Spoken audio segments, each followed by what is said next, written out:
Begin Self-Publishing Episode 60. In marketing, simple is often better. Interested in self-publishing but don't know where to start? Want to get your book onto Amazon? Want to hold your paperback book in your hands? Learn how on the Begin Self-Publishing podcast with your host, Tim Lewis.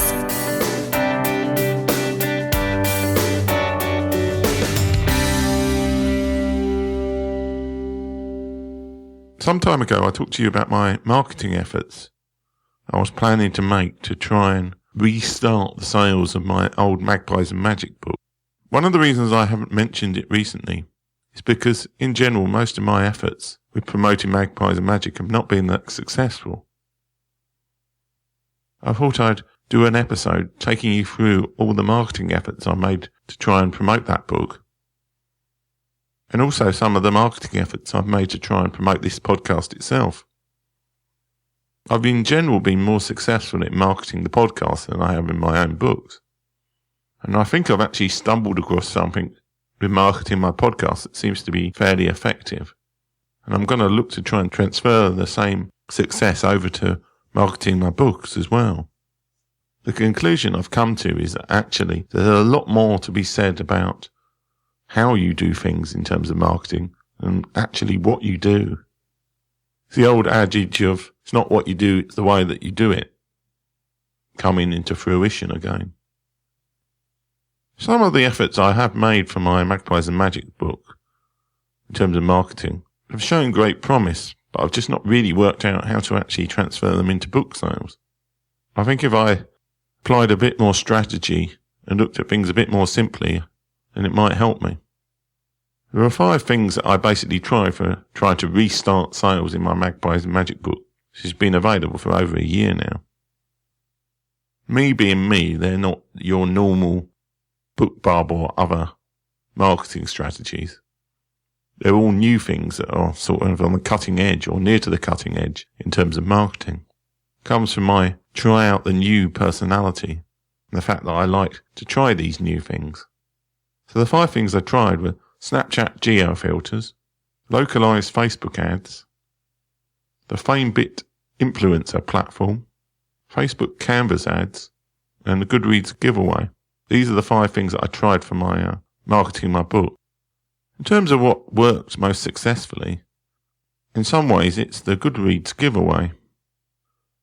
While it hasn't led to any great amount of sales, it has led to a large number of people to add my Magpies and Magic book onto their to read list on Goodreads. In terms of visibility, then the Snapchat geo filters have worked the best. I am sure there are many of you saying, what on earth is a Snapchat geo filter? For those of you who don't know what Snapchat is, you just need to find some young people and ask them.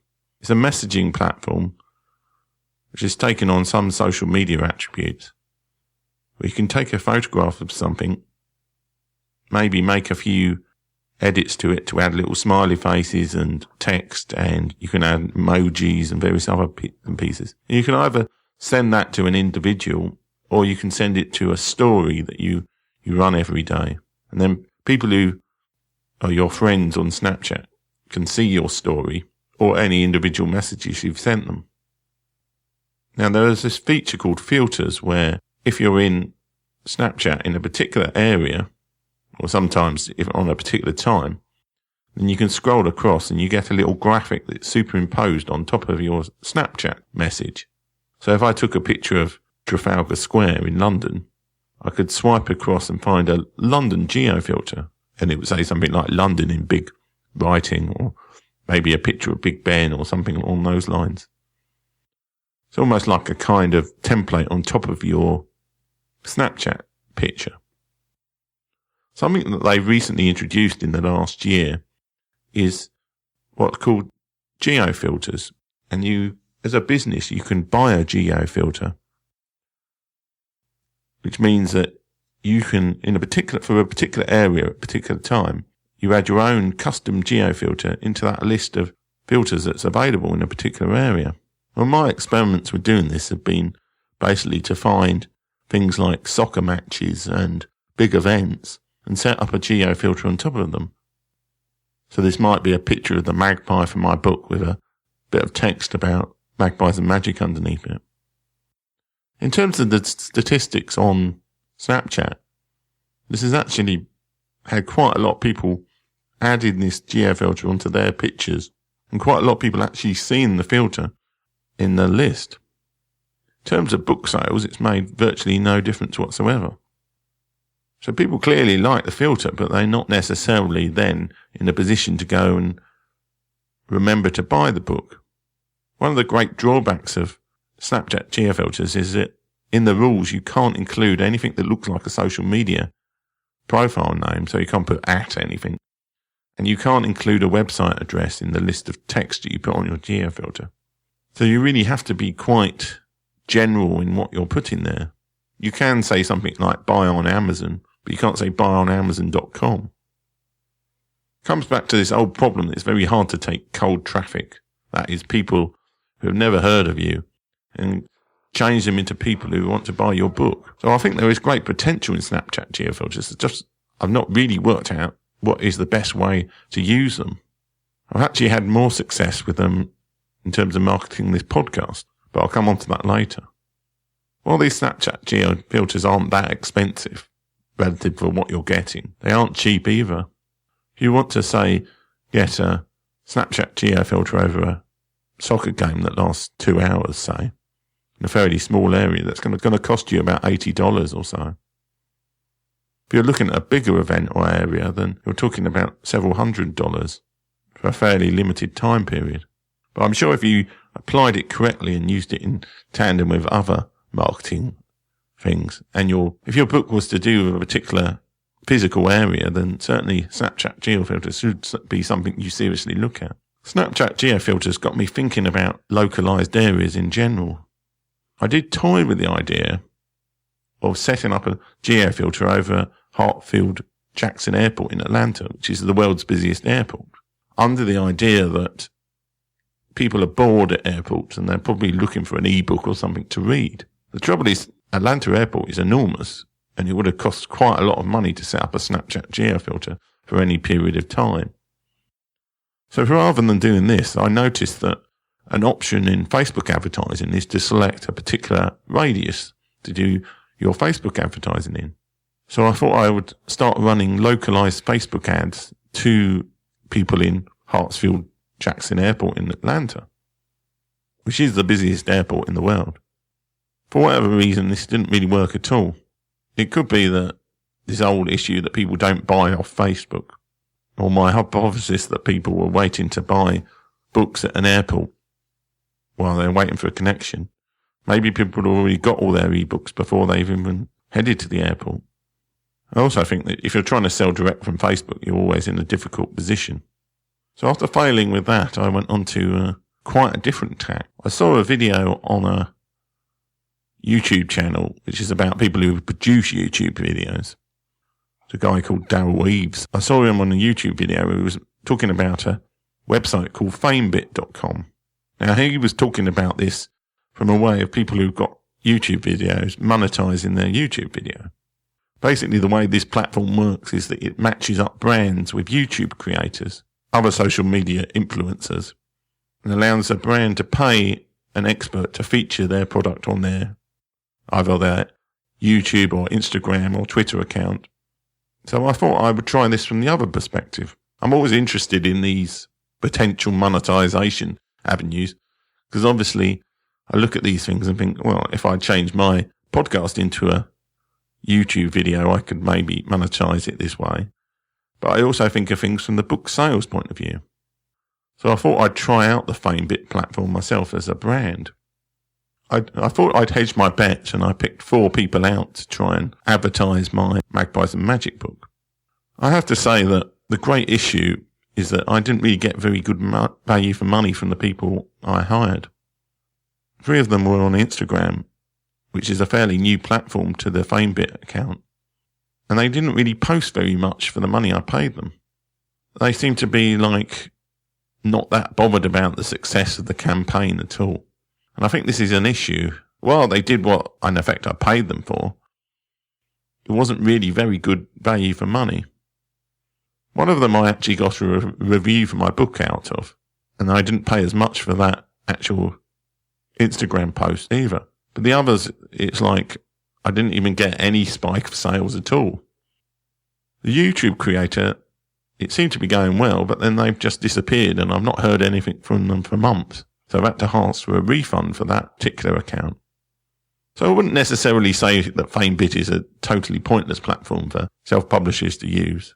The only issue I would say is that the amount of money that you pay, like $100 up to $250 for a campaign for a particular Instagram or YouTube or Twitter influencer to actually put out tweets or Instagram posts or add it in their YouTube video, you need to be very careful because it's a real Wild West in terms of what you actually get for your money. I think most of the people on the platform are used to dealing with bigger brands where they've got a lot more money to throw around and they're just used to doing things for exposure rather than the hope that people are actually going to do anything based on what you've actually provided them. I think if you did use it, you need to be very research intensive into looking up which influence you use and also probably tie it up with a wider campaign. I think there might be a possibility for using it if you've got a book giveaway rather than trying to just do it for a sales point of view. But again, it's a bit expensive for what you get. I could have used the money I spent on this to do one of these general old-fashioned email list BookBub style deals. Some of the cheaper email services do it and got a lot more effectiveness out of the money I spent. The next thing I tried was Facebook Canvas ads. These are mobile optimized Facebook ads where you get a little sliding experience. So you get one page and then you can slide up and you can do things like include little videos. They're actually really nice looking Facebook Canvas ads. I didn't spend the right amount of time trying to target them.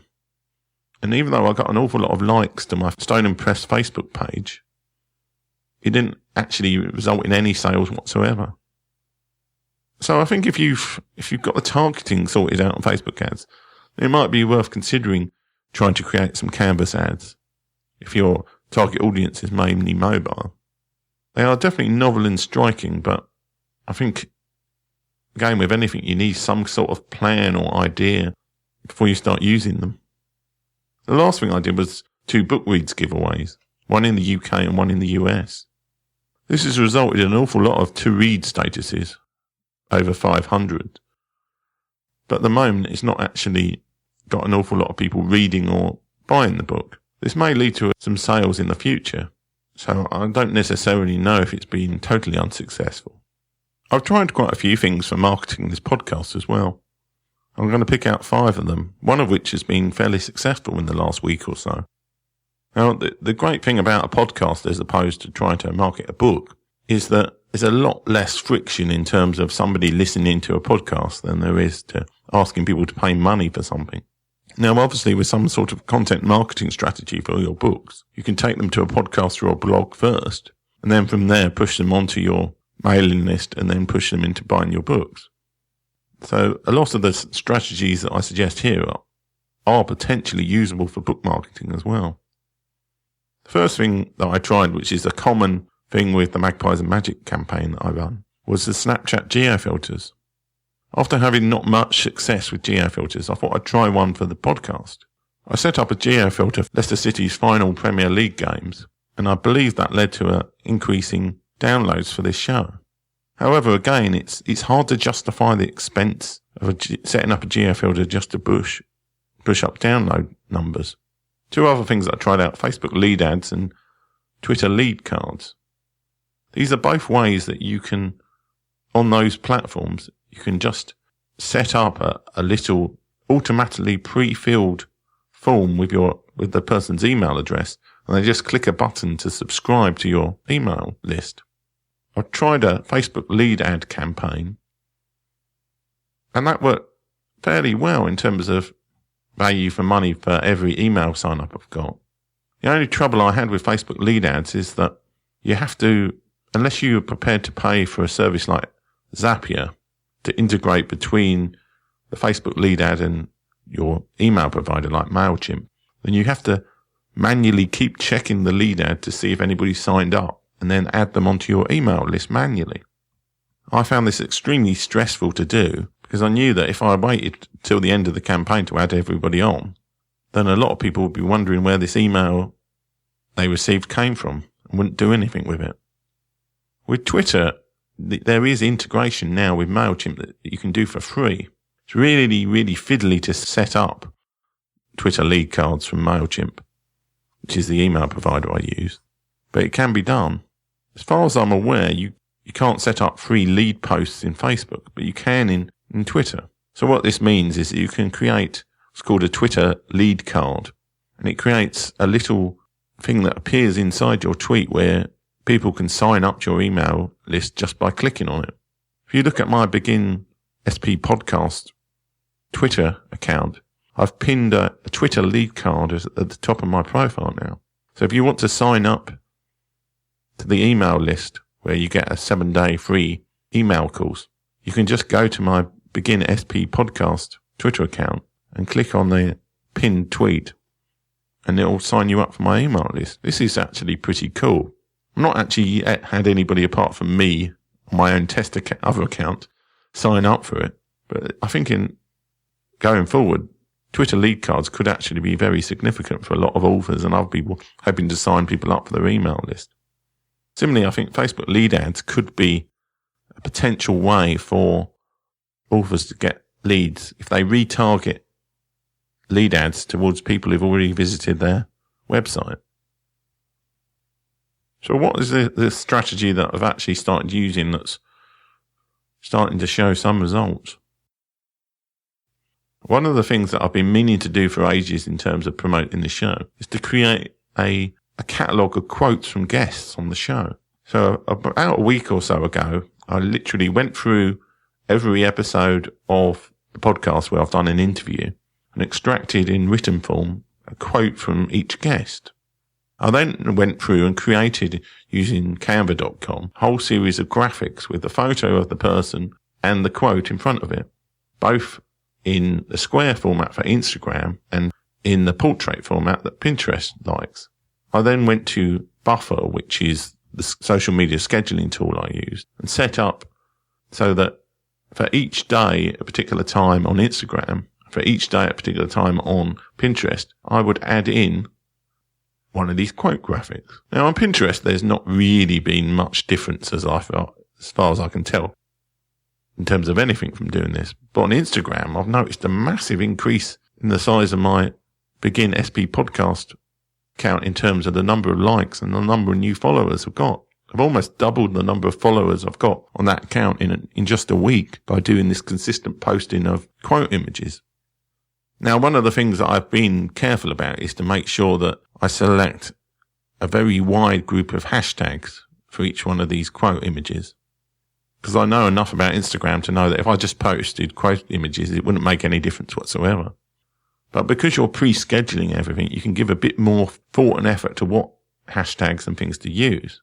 I have noticed a spike in downloads over the last week as well, which I'm going to attribute to the Instagram account's growth. Of course, they might all be people coming from Pinterest. In my Google Analytics, though, I've not really seen any increase in Pinterest traffic. But of course, you don't know that with graphics, whether people just go directly to iTunes and download the show without even clicking through onto the website. This is one of the great issues with podcasts as opposed to blogs, in that people don't tend to click on the links to go to the website. They tend to just go and add the show into their iTunes account. This is where the moral of this particular story comes from. It seems that something as simple as just setting up regular, consistent quote graphics can have far more impact than all the highfalutin other toys and things that I've played around with in the last few months. I'm going to start extracting quotes and scenes and things from my Magpies and Magic book and start testing whether the same approach works for on Instagram in a different account. I'm not too sure yet whether I'm going to create a brand new Magpies and Magic book account or whether I'm just going to use my Stone and Press account, which I've had for a while. While I don't regret trying all these new things, it does seem that if you're consistent and you have some kind of strategy, then you will get better marketing results. I still think you need to look at some of these new platforms and maybe not just rush into using them without any real thought that like somebody like me would do. It's worth being aware of things like Snapchat geo-filters because it may suddenly fit into your strategy at some point. Depends what your book is about. There's some things that might work for one book might not work for another. But do think if there's just something consistent you can start doing to just build up that interest over time rather than just going for new gimmicky stuff. So I'll let you know how I get on with any efforts to try and transfer this consistent Instagram posting idea over to my book account. And I'll talk to you guys next week. Thanks for listening. If you enjoyed today's show, please stop by iTunes and rate and leave a review. This helps make the show more visible. For free resources, show notes, and other helpful content, join the community at beginselfpublishing.com.